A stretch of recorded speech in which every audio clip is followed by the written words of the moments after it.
Shalom dan salam sejahtera buat kita semua. Kami akan mempresentasikan hasil diskusi kami, yaitu kelompok 5 yang beranggotakan saya sendiri, Brigita Indasari Simamora dengan NIM 1901011186 dan teman saya dari grup G semester 4 dengan NIM 1901011205. Perkenalkan, nama saya Krisdayanti Ritonga dengan NIM 1901011198, grup F semester 4.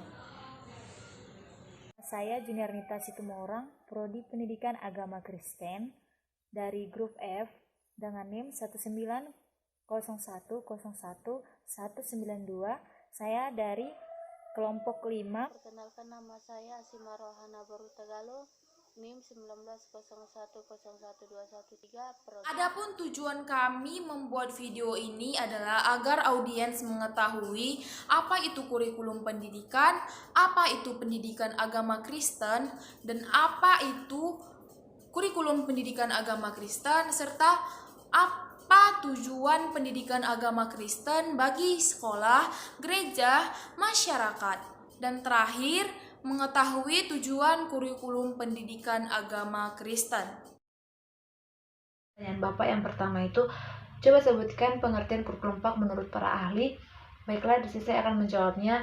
Yang pertama itu menurut Daniel Tanner dan Laurel Tanner, kurikulum PAK adalah pengalaman pembelajaran yang terarah dan terencana secara struktur dan tersusun melalui proses retroaksi yang pengetahuan dan pengalaman secara sistematis yang berada di bawah pengawasan lembaga pembelajaran sehingga pelajar memiliki motivasi dan minat belajar yang tinggi.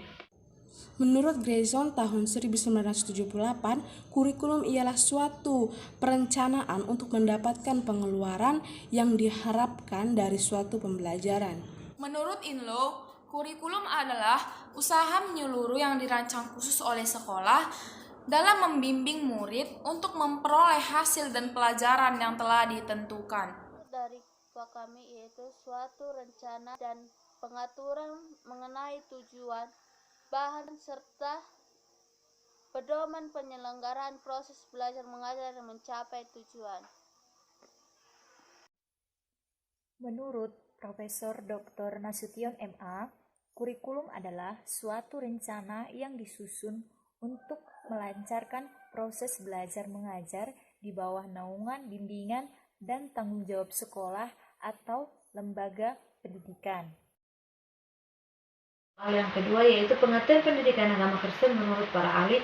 Yang pertama itu menurut John Calvin adalah pendidikan yang bertujuan mendidik semua putra-putri gereja yang terlibat di dalam penelaahan Alkitab secara cerdas yang dibimbing oleh Roh Kudus. Menurut Hieronymus, pendidikan agama Kristen adalah pendidikan yang tujuannya mendidik jiwa sehingga menjadi bait Allah.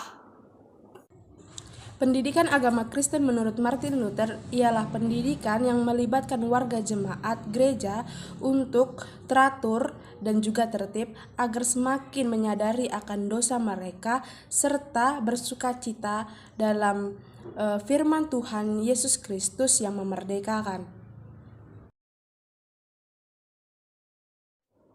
Menurut kelompok 5, pengertian kurikulum pendidikan agama Kristen adalah sesuatu yang direncanakan oleh sekelompok pengajar untuk mempelajari pembelajaran yang berdasarkan Alkitab agar menjadi bait Allah dan bersekutu pada umat Tuhan. Coba sebutkan tujuan pendidikan agama Kristen bagi keluarga, bagi sekolah, dan bagi masyarakat. Yang pertama saya akan menjawab tujuan pendidikan agama Kristen bagi keluarga. Tujuan pendidikan agama Kristen bagi keluarga adalah untuk mengajarkan tentang hubungan manusia dengan Allah serta penciptanya. Peran PAK harus mengajarkan tentang kehidupan yang nyata kepada anak-anak. PAK dalam keluarga juga sangat penting diterapkan oleh orang tua di zaman sekarang.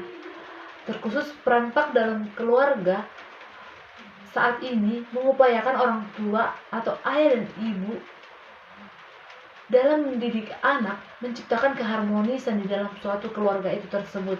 Kemudian, tujuan pendidikan agama Kristen bagi masyarakat adalah sebagai wadah pembelajaran yang efektif menanamkan nilai-nilai Kristiani bagi setiap warga gereja untuk menjadi dasar bagi kehadirannya di dalam masyarakat.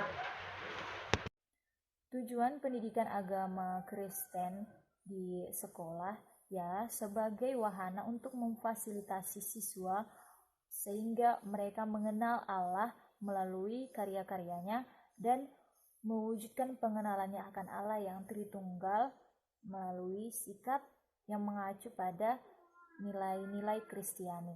Kemudian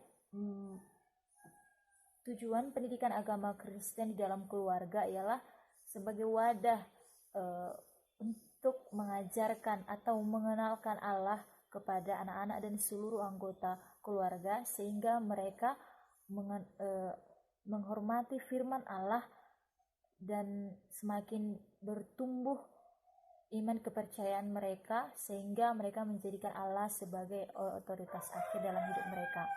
Kemudian tujuan pendidikan agama Kristen di dalam masyarakat ialah sebagai wahana untuk menanamkan nilai-nilai Kristiani di dalam masyarakat sehingga kita bisa lebih menghormati sesama tanpa memandang